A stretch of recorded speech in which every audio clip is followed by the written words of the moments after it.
And let's kick things off with some intros. My name is Melissa. I work here at Prevalent Business Development. And today we have a returning guest, Samira Duijnmayer of Booking.com. And her credentials are on the screen, as you can see. So welcome back, Samira. Thank you. Hi, everyone. Welcome to be here again. I know, I'm like, we got her one more time. Last but not least, Scott Lang is with us. If you've been to our webinars before, he's no stranger to you. He's our VP of Product Marketing here, and he will dive into how we may be able to help mature your TPRM program at the end of this session. So, hi, Scott. Hi, Melissa. And a little bit of housekeeping. This webinar is being recorded, so you'll get this and the slideshow shortly after the webinar ends. You are muted, so just use that Q&A for those burning questions. If you want to ask them anonymously, you can do that too. So feel free to use that. The chat, you can use it, but I'd prefer the Q&A. It's just easier to kind of hash through those as we go. And without further ado, I will hand things over to Samira, and she'll explain how the right TPRM framework is chosen. So go ahead, Samira. Thank you, Melissa. Well, welcome everyone to today's webinar. My name is Samira Duijnmayer. It's great being here today. I'm based in Amsterdam, the Netherlands. I work for an online travel agency, Booking.com, for 5.5 years now. I'm heading the program for financial crime compliance and third-party risk, leading and driving end-to-end management programs through strategic initiatives and key control implementation to combat financial crime and other compliance risks. Currently leading a growing team responsible for designing and implementing financial crime risk management and third-party risk management. So think about policies, guidelines, counterparty screening, due diligence, and key controls relevant to our compliance programs. Today, I'm going to give a brief overview of challenges of third-party compliance, some of the challenges that I'm seeing, and I will give a couple of highlights on the multitude of regulations and what criteria you can look at when choosing your TPRM framework. So let's just dive right in. I think all of us are dealing with a multitude of regulations and standards across different industries and geographical regions. It can be challenging to stay updated and compliant with diverse and evolving regulatory requirements. As an organization, you may struggle to adapt your processes quickly, leading to potential compliance gaps, but also your supply chains, which are often intricate and global. They involve numbers of tiers of suppliers and vendors, and this complexity makes it challenging to have complete visibility into every stage of your chain. Basically creating compliance blind spots and increased risks. It becomes crucial for all of us to navigate these intricate webs of precision to mitigate potential pitfalls. But we also all struggle with sufficient resources for ongoing compliance, which is also not a small effort. Insufficient resources can then hinder your capacity to identify and assess various risks associated with third parties, from legal and regulatory to operational and reputational risks. Limited resources may compromise your ability to respond promptly to changes in the third-party landscape. So, thorough due diligence and monitoring becomes challenging, and when issues are identified, resource constraints may also hinder the effective implementation of remediation plans. And then you're also dealing with a lack of standardized processes and frameworks, which poses its own set of difficulties, inconsistencies in compliance approaches, which then leads to inefficiencies and difficulties in benchmarking against industry best practices. And then this lack of standardization may create gaps in your compliance coverage, so potentially leaving certain areas of the organization more exposed to risks than others. So a cohesive and a standardized approach is essential for centralized oversight and effective compliance management. And then lastly, I would say the rapid technology changes. So I think they bring their own challenges. So if you need to adapt to incorporating new technologies in third-party relationships while also ensuring compliance, that's a balance. And integrating new technologies without proper understanding of controls may also introduce its own compliance risks. So it's imperative for all of us to take a proactive and well-informed approach to technology integration and aligning those with regulatory requirements to maintain a robust compliance posture. So I want to deep dive a little bit into the multitude of regulations and rules which can overwhelm TPRM programs. In an era where businesses operate in a globalized world, collaborating with numerous external parties, where the regulatory environment also has become increasingly intricate. The regulatory framework spans industries and geographies, presenting a new challenge for those tasked with managing third-party risks. And the very essence of TPRM lies actually in the due diligence required to safeguard your operations and your organizations against potential threats. Especially when you look at the wide range of your supplier network, your vendors, but also this faces a lot of obstacles by the volume of your supplier network. So imagine trying to navigate through a labyrinth, each turn presenting a new set of rules, compliance requirements, and expectations. And this is the reality faced by TPM programs today. Regulations vary not only from country to country, but also from industry to industry. The repercussions of non-compliance are severe. Financial penalties, legal consequences, and damage to the organization's reputation are just a few of the potential outcomes. So, you see a couple of flags on the screen, and that just adds a layer of complexity of regulations that we're seeing coming in. And we need to stay ahead of these regulations all the time because it demands to change all the time. So operating in multiple countries means navigating through diverse regulatory requirements and environments. And TPRM programs must account for variations in laws and compliance requirements. And then you have extraterritorial laws. So a good example is, for instance, the FCPA in the United States, which can have implications for organizations operating globally. And TPRM needs to assess and manage the risks associated with such laws that may apply to third parties operating outside of their home jurisdictions. So it feels like a race where the finish line kind of keeps on moving, requiring continuous effort and adaptability.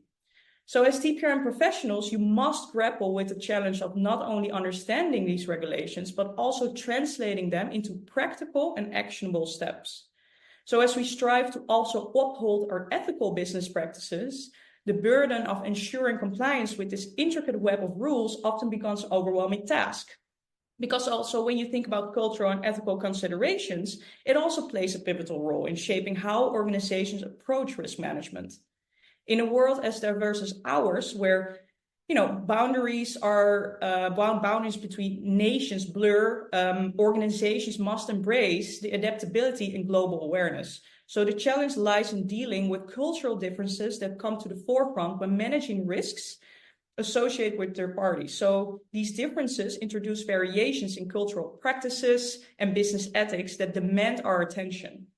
So when we engage with third parties from different regions, we must recognize and respect diverse cultural norms and ethical standards.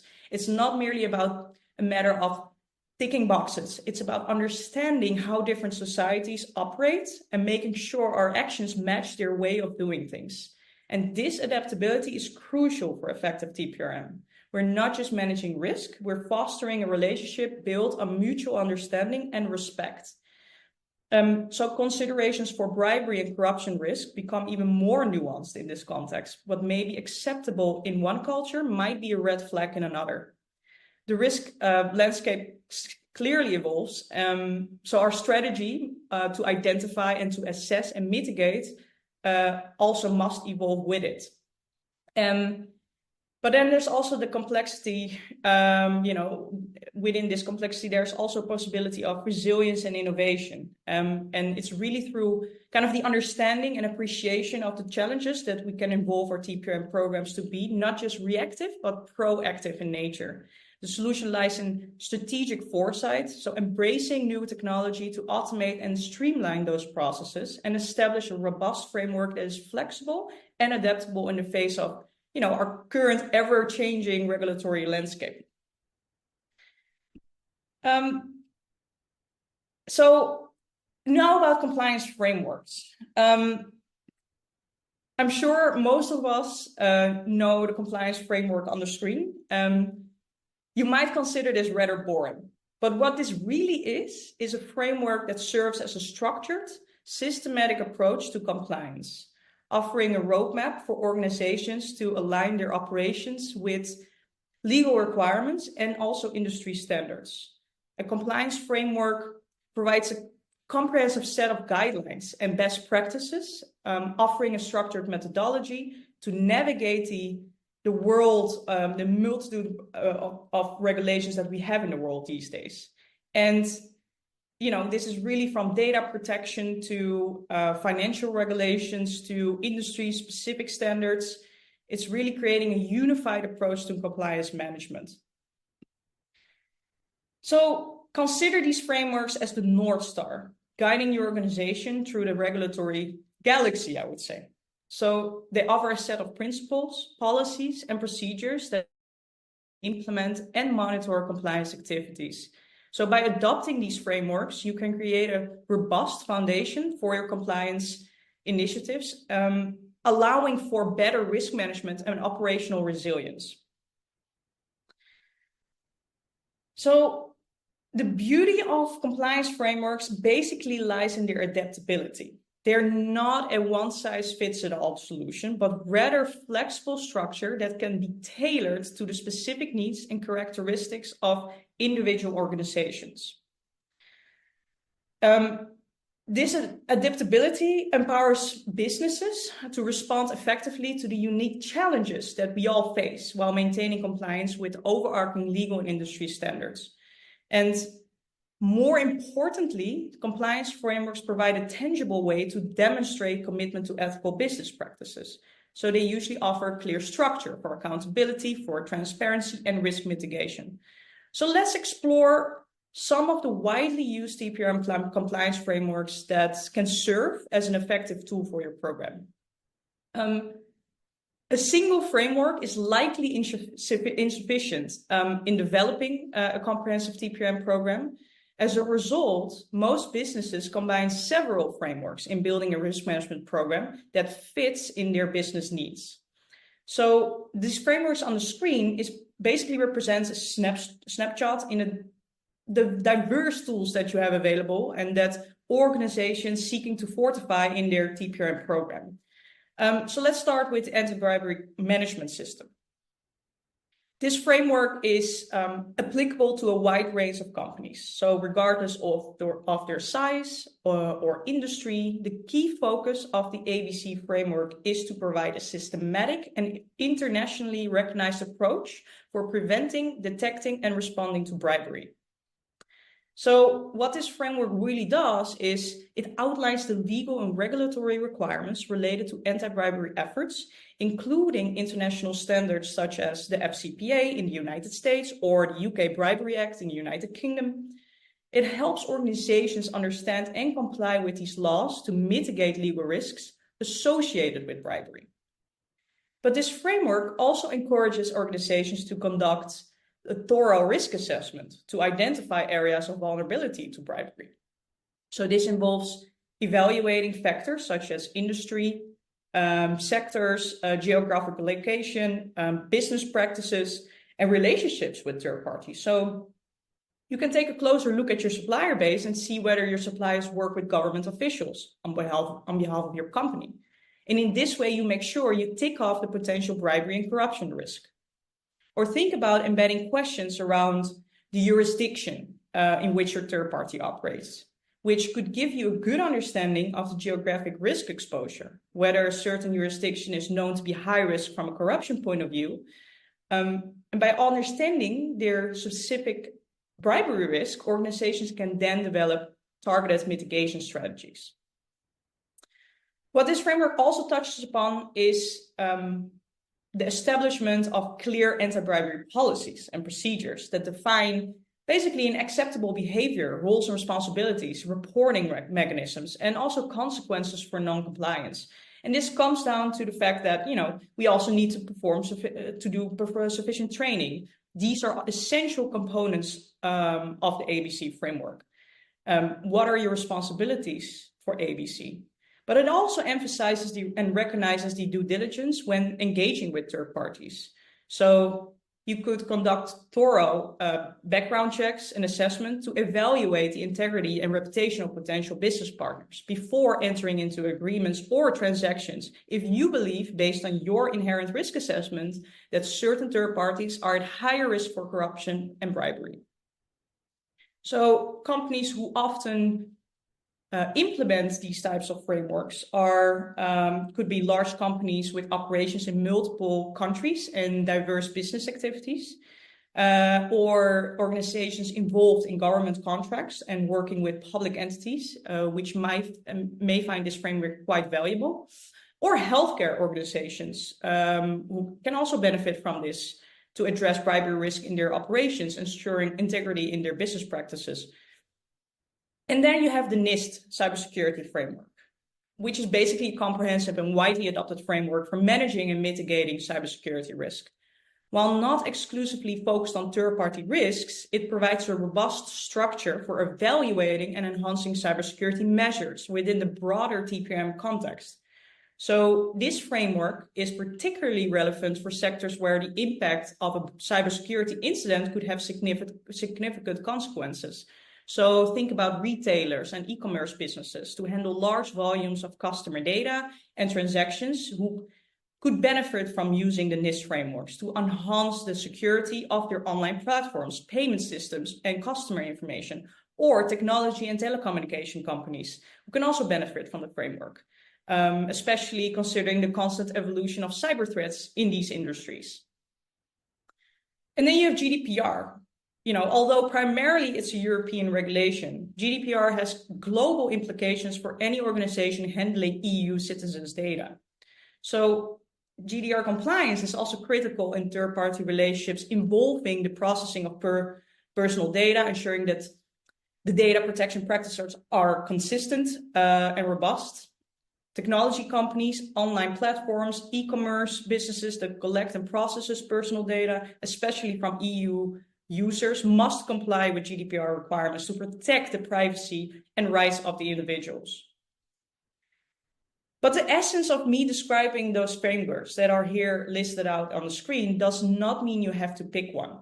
The essence lies in the fact that your framework should not be a one-size-fits-all solution, but rather a flexible structure that can be tailored to the specific needs and characteristics of individual organizations.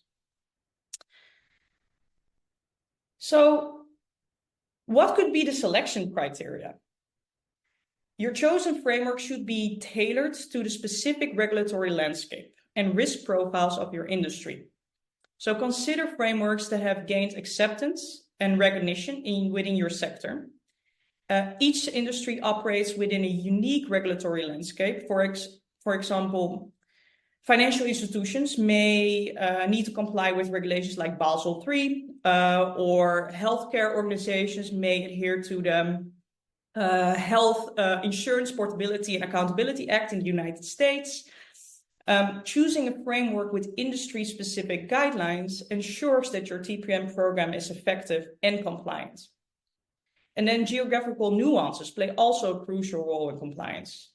Regulations can vary significantly from one region to another. A TPRM framework should be adaptable to different regulatory environments. So if your organization operates globally, consider frameworks that accommodate the regulatory diversity across locations. And some frameworks are designed to address global requirements, while others may focus on specific regions. So assess the geographic reach of your third-party relationships and choose a framework that aligns with the locations where your organization conducts business. And this ensures that your TPRM efforts are comprehensive and meet the specific needs of each region. And then there's scalability. Your organization may experience growth or diversification and changes in your operations. So a scalable TPRM framework can adapt to these changes seamlessly. So consider how well the framework accommodates the expanding complexities of your third-party ecosystem as your organization evolves. This includes the ability to handle a growing number of third-party relationships and evolving risk landscapes. And scalability is not just about handling increased volume, but it's also flexibility in implementation. A good framework should allow for customization to meet the unique needs and structure of your organization. And this ensures that the TPRM program remains effective, regardless of the size or structure of your organization. And then you have risk appetite and tolerance. Organizations have varying risk appetites and tolerances. Some may embrace risk as part of their business strategy, while others prioritize risk aversion. And the TPRM framework should align with the organization's risk philosophy and flexible enough to accommodate different risk preferences. So an effective TPRM framework should also include mechanisms for scoring and prioritizing risk. It should facilitate the identification of critical risk, allowing you to allocate resources efficiently and focus on the most significant threats. Because I think we all struggle with the same problem. The resources are always limited. So this framework should also allow for mapping risks based on severity, impact, and likelihood. And this ensures the attention is directed towards addressing high priority risks that could have substantial impact on the organization. And not all frameworks are suited to every business risk appetite and tolerance, Selecting a TPRM framework aligned to your business risk profile is important. So try answering questions such as, what is the overall attitudes towards risk averse, moderate, or risk seeking? What third-party risks are acceptable, which requires a very low tolerance? And what is the threshold for the acceptable likelihood and impact of an incident, for instance? Or how risk averse is leadership when it comes to third-party partnerships? And then there's also seamless integration with existing risk management, governance, and compliance processes. I think that's crucial. So the framework should not create silos, but should seamlessly connect with other organizational processes. This integration enhances efficiency and ensures that the risk management is part of the organizational overall strategy. So consider whether the framework can integrate with other tools and systems that your organization uses. And this interoperability facilitates a cohesive risk management ecosystem. But also consider the practicality and usability of the framework. It should be user-friendly and practical to implement. A framework that is overly complex may lead to resistance and hinder effective adoption across the entire organization. And also think about the adaptability to organizational structure. Every organization has unique structure and culture. So the selected framework should seamlessly integrate with your organizational structure, processes, risk appetite. So it should be adaptable to your existing governance model. And then very important, it should also facilitate measurability through clear metrics and reporting capabilities, which allows your organization to track the effectiveness of the TPRM program over time. So consider whether the framework provides real-time reporting capabilities to enable timely decision-making. It should be customizable to meet the needs of different stakeholders. And finally, the chosen framework should encourage a culture of continuous improvement. It should be flexible enough to evolve with changes in the regulatory environment, industry standards, and emerging risks. So also incorporate mechanisms for feedbacks and updates. So this ensures that it evolves with organization needs and the dynamic nature of the risk landscape. And I think by considering these components, your organization can make informed decisions when selecting a TPRM framework that aligns seamlessly with your unique needs, risk appetite, and strategic objectives. But why would you do all of this? So implementing the right framework empowers your TPRM program to efficiently navigate compliance challenges.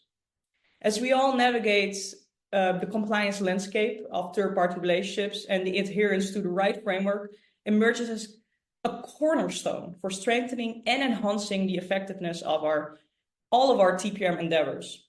So the right framework isn't a narrow path. It's a comprehensive strategy that spans a broad spectrum of risk dimensions, from cybersecurity and compliance to data protection and beyond. It ensures that our risk management strategy is all-encompassing, covering every critical aspect of our TPRM efforts.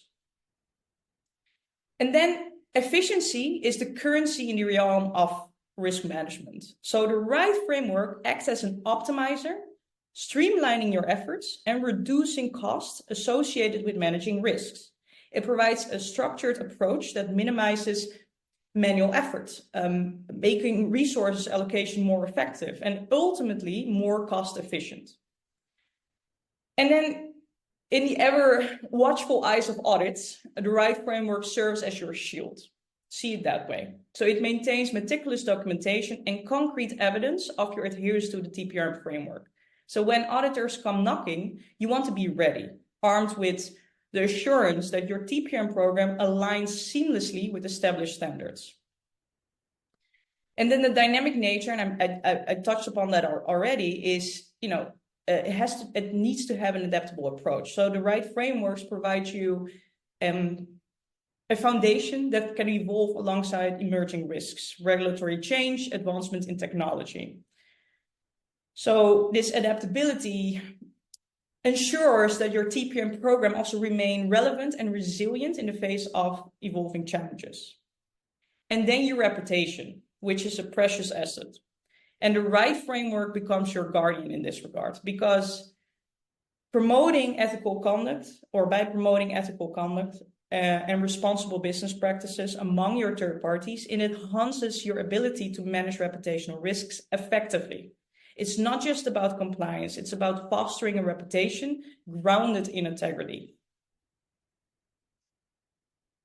But choosing the right framework also streamlines TPRM processes.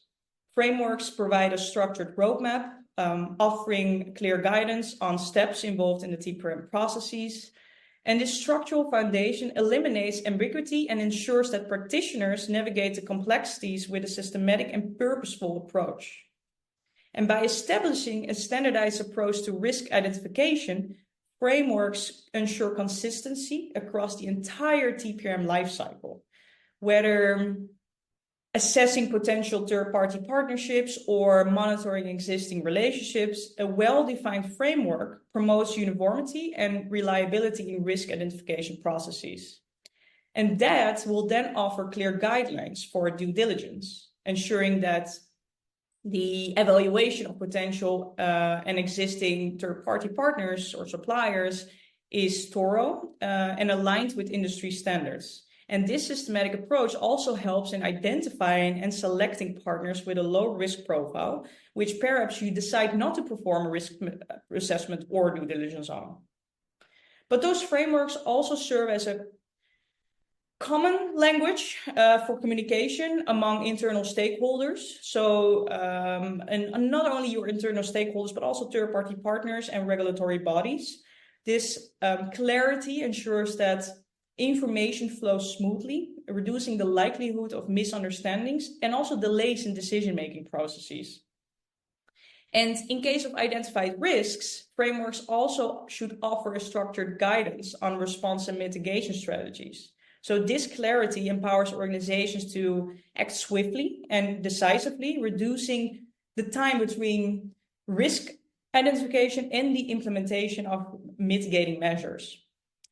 And TPRM is an ongoing process, and frameworks support continuous monitoring and improvement. So by providing a structured framework for ongoing assessment, organizations can also adapt to changing risks and ensuring that your TPRM processes remain effective and up to date. So, but how can you effectively apply the right framework to your TPRM program? How do you effectively apply that? So, effectively applying the right framework to a TPRM program is crucial for building a robust system that aligns with organizational goals and ensures compliance. So try to begin by understanding the overarching objective and strategic goals of your organization. The chosen TPRM framework should align with and support these objectives, ensuring that the third-party relationships contribute positively to your company's mission. Perform a comprehensive risk assessment to identify and prioritize the types of risks associated with your third-party relationships. This step will help tailor the TPRM framework to address specific risks relevant to your industry, geography, and organizational structure.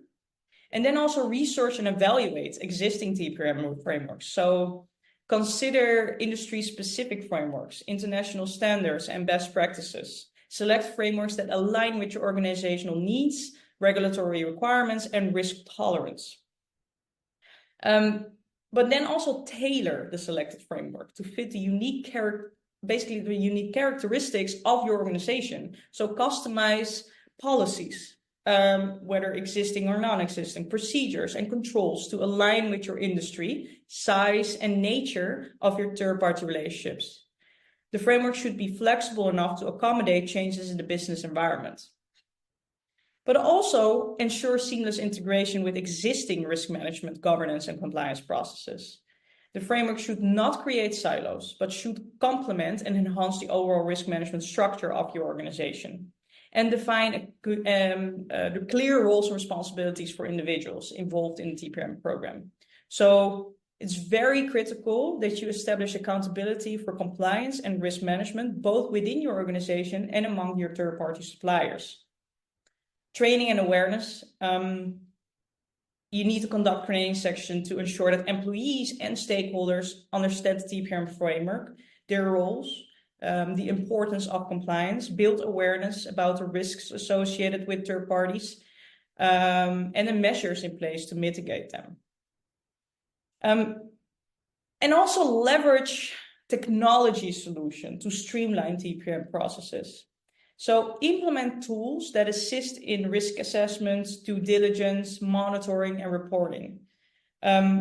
Automation can improve efficiency, reduce manual errors, or enhance the overall effectiveness of the TPRM program. So to really think also about leveraging external sources. So while, for instance, internal screening assessments, onboarding, risk assessments, continuous monitoring are very critical to third-party due diligence, it's also important to take information from outside of the information if you have the resources to do so. So your company could validate your third parties via external data sources, like credit ratings, sanctions list, adverse media, negative news. And this could provide a complete assessment of third-party risks that would account for instance, also politically exposure risk, ABC, AML, or now even with the ESG risks, since this area is increasing.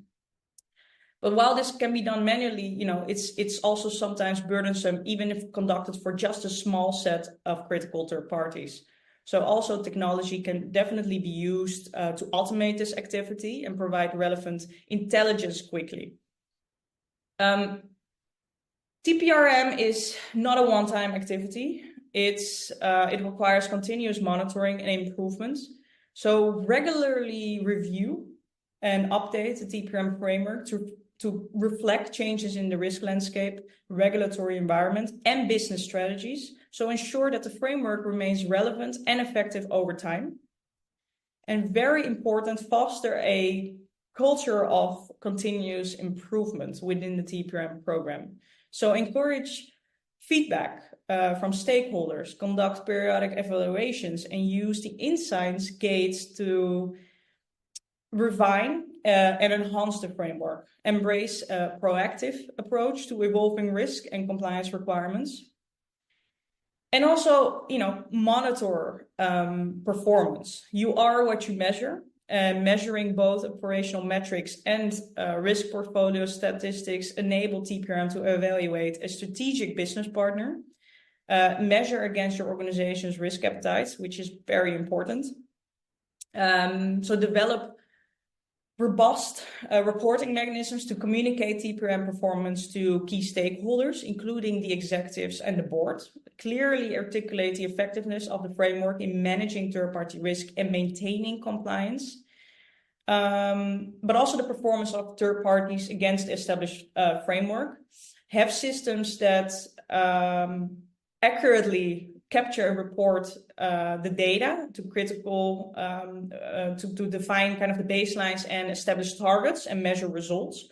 Have an incident log page to ensure all incidents are stored and automatically assigned for investigations.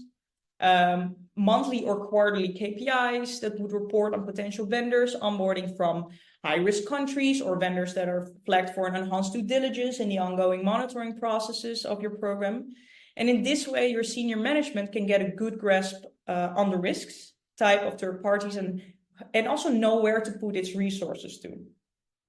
So by following all of these steps, you can effectively apply the right framework to your TPRM program, ensuring that it not only meets compliance requirements, but it also aligns with organizational objectives and adapts to the dynamic nature of third-party relationships and risks. And some of you might be thinking, okay, how do we do all of this if we don't have the budget or resources to do this? You know, start small and scale up. Begin with small-scale pilot projects or initiatives focused on addressing specific TPRM challenges. Start with manageable tasks and gradually scale up as resources and capabilities permit. So the question of whether compliance should be viewed as an endgame or tool in third-party risk management strategy doesn't necessarily have a strictly right or wrong answer. The perspective on this can vary based on organizational goals, industry dynamics, regulatory requirements, and risk management philosophies. It's more about understanding the nuances and considering the context within which the TPRM strategy operates. Ultimately, the right approach depends on the organization's risk appetite, strategic objectives, and the nature of its industry. So striking a balance between viewing compliance as an essential baseline and leveraging it as a tool for more comprehensive risk management is often a pragmatic approach. So traditionally, compliance has often been viewed as an endgame, a set of rules and regulations to be followed diligently to meet legal requirements. And organizations would structure their TPRM programs primarily around the goal of achieving and maintaining compliance, considering its ultimate objective.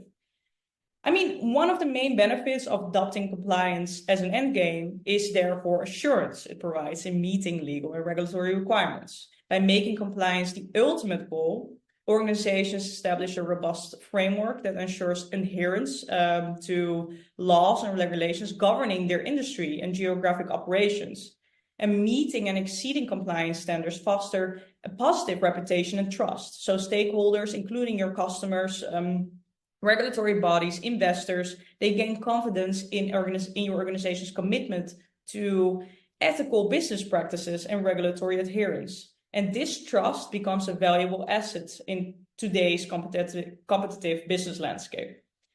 And also with a clear focus on meeting specific regulatory requirements, resources can be targeted towards activities that directly contribute to compliance, streamlining TPRM processes, and avoiding unnecessary diversions.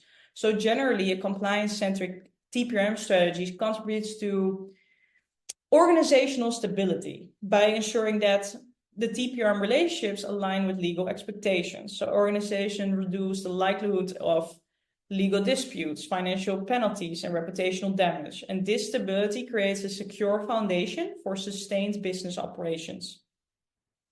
I would also say that compliance as an endgame establishes clear governance and structure and accountability mechanisms. So roles and responsibilities are well-defined, and compliance becomes a shared responsibility across the organization. And I guess this clarity ensures that everyone understands their role in upholding compliance standards. But there's always a but. Narrow focus. A potential downside is of a compliance-centric approach is definitely a narrow focus, because by prioritizing compliance as the ultimate goal, organizations may inadvertently overlook broader strategic objectives that extend beyond regulatory adherence. And also an excessive focus on compliance may lead to an overemphasis on processes rather than outcomes. So organizations might become entangled in meeting procedural requirements without necessarily achieving the intended risk management outcomes. Also, compliance-centric strategies may hinder organizations from adapting swiftly to emerging challenges or risks. And most importantly, the pursuit of compliance as an endgame may also inadvertently stifle the goal of innovation. So Organizations might become overly risk averse, focusing on avoiding non-compliance rather than exploring innovative solutions that actually could drive business growth. So if you think about, emerging risks, so what if you think about Israel, Hamas, or the war on Ukraine, by ensuring that your supply chain is not subject to any sanctions, you want to adopt several strategies to navigate these situations effectively, as real-time data analytics, scenario planning, or leveraging technology can streamline compliance processes and adapt those swiftly. But what about compliance being a tool? As I mentioned before, traditionally compliance has been viewed as an endgame, but today compliance is increasingly being recognized not merely as an endgame, but as a strategic tool within the broader TPRM strategy. It is not a destination, but a means to an end, a tool that, when wielded effectively, can empower organizations to navigate the complexities of third-party relationships more adeptly. Third-party or viewing compliance as a tool means acknowledging it as a foundational element of TPRM. So adhering to regulatory standards and industry best practices become the bedrock upon which we build resilient TPRM programs. And compliance then sets the stage, providing the rules of engagement for managing risks associated with external partnerships. And compliance, when approached as a tool, becomes instrumental in the identification and mitigation of risks. It guides organizations in systematically assessing and addressing risks, ensuring that TPRM efforts are aligned with regulatory expectations, while also serving as proactive mechanisms for risk management. And when strategically integrated into TPRM, it also aligns with the broader goals and objectives of the organizations. And then it ceases to be a checkbox exercise and transform into a strategic initiatives that basically contributes to the overall success and sustainability of the whole business. And it allows organizations to strike a balance between meeting legal obligations and adhering to regulations and achieving broader business objectives. It transforms compliance into an enabler rather than a hindrance to innovation and growth. And compliance as a tool can also enhance organizational resilience. So by using compliance requirements as a guide, organizations can proactively identify vulnerabilities, implement robust controls, or fortify themselves against potential disruptions arising from third-party risks. So when it's treated as a tool, it enables a culture of continuous improvement. Organizations can learn from compliance efforts, identify areas for enhancement, and involve their TPRM strategies to stay ahead of emerging risk and regulatory changes. But also, embracing compliance as a tool reinforces ethical business practices. It goes beyond just meeting regulatory standards and becomes a compass guiding organizations towards ethical decision-making in their interactions with third-party partners. And look, also with using compliance, there are some cons. One challenge of using compliance as a tool is the potential for inconsistency. Organizations may face difficulties in maintaining a consistent approach across different third-party relationships, leading to variations in risk management practices. A tool-centric approach might introduce uncertainty in regulatory adherence. So organizations may find it challenging to balance innovation with the need to meet diverse regulatory requirements, potentially leading to compliance gaps. And organizations may also become so focused on strategic objectives that they inadvertently neglect foundational compliance standards, exposing themselves to legal or regulatory risks. And also, depending on the organizational approach, a tool-based strategy might lead to a more reactive stance towards compliance rather than proactively addressing regulatory changes. Organizations may find themselves responding to incidents or audits, potentially resulting in compliance challenges. But some key considerations to guide your decisions. If your organization's primary concern is mitigating risks beyond regulatory requirements, compliance may be seen as a tool within the broader risk management strategy. And industries within with stringent, complex regulatory frameworks may prioritize compliance as an endgame to avoid legal repercussions.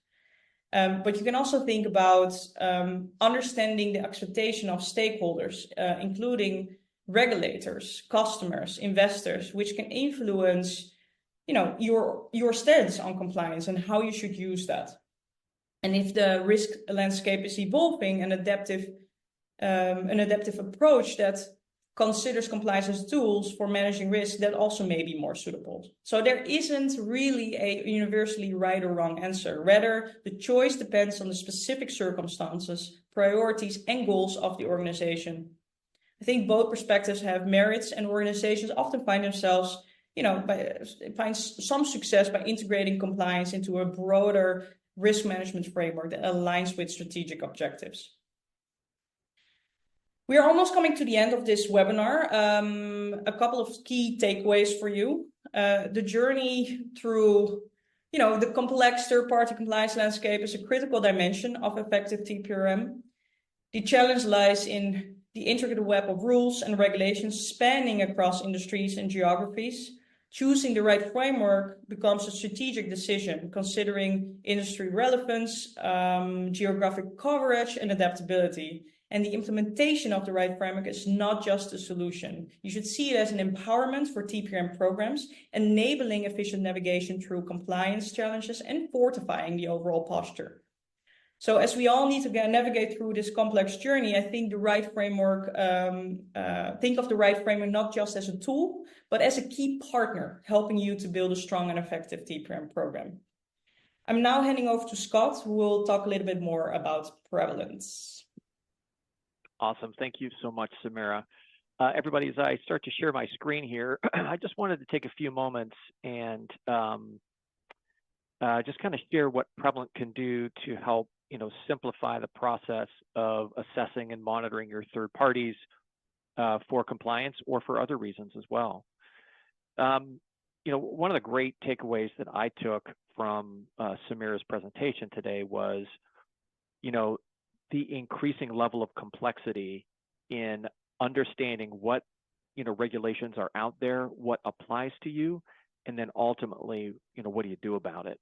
Do you use it as a tool or do you use it as as a business enabler? But from our experience, there are a couple of things that really get in the way of organizations doing a better job, in managing their vendor risk, whether for compliance or not. Number one is the overwhelming manual process involved in doing it. I know many of you are probably also using spreadsheets on some level right now if you don't have a solution in place. But we do a study every year to the industry, and then we kind of send it out there for everybody to complete. And almost half of respondents said they're still using spreadsheets. 48% still using spreadsheets solely to manage their third-party risks, including auditing and controls. And I mean, you know better than everybody because you're in it every day. It's just not an efficient way to do data collection, data analysis, controls mapping, mitigation of risks, remediations, and more. Second is very few companies, roughly 2 in 10, are looking at risk at every stage of the life cycle of that relationship. So not just when you're looking to, choose a good framework, assess a vendor, do some reporting, do some, mitigations, but also what risk looks like at the time of onboarding and offboarding, kind of everything in between. And the third finding we had from the study was that, a lot of people are involved in third-party risk, and it just complicates matters, frankly. 71% of companies reported that the information security team owns third-party risk, which I thought was interesting. But 63% said that procurement owned the relationship.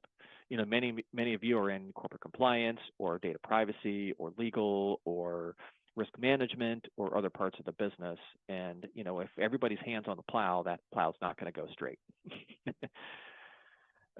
And ultimately, what customers tell us they want to achieve from their third-party risk program are 3 things. Number one is to get the data they need to make good decisions, whether it's, across, those different departments, different tools that are currently being used, trying to extract things out of, current processes. Second, be much more efficient and break down silos in between teams in, assessing and monitoring vendors, determining their compliance risk, and then remediating that risk. And then third, being able to evolve and scale their programs over time. And as we mentioned before, with spreadsheets, it just isn't going to happen. Our approach is to look at third-party risk at every stage of a relationship in the life cycle, from the point where you decide to source a vendor, select one, onboard them, to the point where you offboard and terminate that relationship. In our perspective, from our perspective, there's unique risks at every one of those stages. Not having great intelligence when you're sourcing a new vendor means, you might be bringing on a vendor that is fit for purpose, but does not match your, kind of company's risk profile.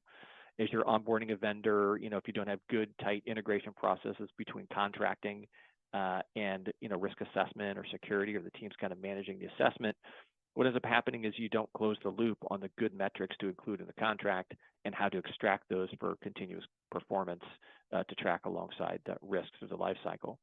Third, not having a good picture of inherent risk when you, select a vendor and onboard them maybe doesn't give you good, direction or, visibility into what to assess that vendor on an ongoing basis. Without a good baseline, you kind of don't know where you're going from there. From an assessment remediation perspective, we hear companies talk about how complex it is to assess their vendors, prescribe remediation guidance, especially when they have a whole litany of different three-letter acronyms or regulations that they have to, address against. Wouldn't it be great to have it kind of centralized together, automate the process, employ some workflow to escalate risks, and then drive remediations with vendors. Continuously monitor across multiple different risk types, monitor SLAs and performance metrics, KPIs, KRIs, and then ultimately have a very prescriptive process to offboard a vendor so that all the I's are dotted and all the T's are crossed, so that you're not exposed to risk once that relationship ends. What we deliver is a solution that includes a combination of our experts, folks that are in-house managed services that help do the hard work for you, from vendor onboarding and management to reporting, performance management, assessments, remediation, and more, if you choose the managed services route anyway.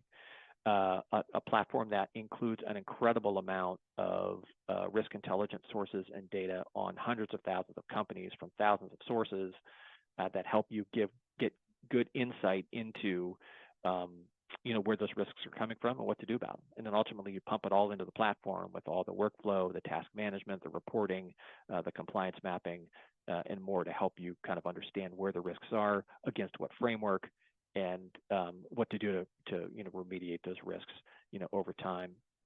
Very specifically to today's topic, we support dozens of third-party risk management frameworks and regulations right out of the box with our platform. We've got more than 600 pre-built questionnaire templates in the platform now that map to these and other regulations and industry frameworks that have some tie back to a third-party risk on some level. We've categorized them here into 4 buckets, if you will: cyber, general industry guidelines very specific to banks, for example, or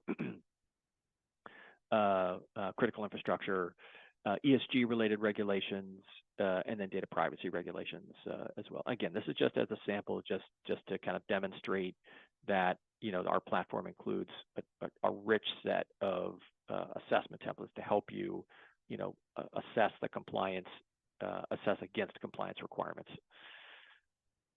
Awesome. That's what I wanted to share with everybody today. I'm going to turn it back over to Melissa. Melissa's going to open it up for questions, and then you guys can get on about your day. Thank you. Thank you, Scott. Now would be a really good time to throw in some questions in that Q&A. I know we already have some, but you do have one, please ask. Here's your chance. And I'm going to launch our second poll, so you'll see that pop up real quick. Essentially, would you like a follow-up from Prevalent to discuss enhancing your TPRM program? Is 2024 going to be the year where you get out of those spreadsheets, like Scott was mentioning? Let me know, and please be honest, because you will receive a call from me or a few of the other BDRs after this to make sure that was true and see if we can help. Some Q&A, let's go ahead and do that real quick. Let's see. Actually, Scott, this one's for you if you want to read through it with me. Does prevalent assist or provide guidance with developing metrics or KPIs that have good purpose and are intentional instead of just having confusing data for the sake of having data to show to the board or high level management regarding an organization's TPRM program? The short answer is yes.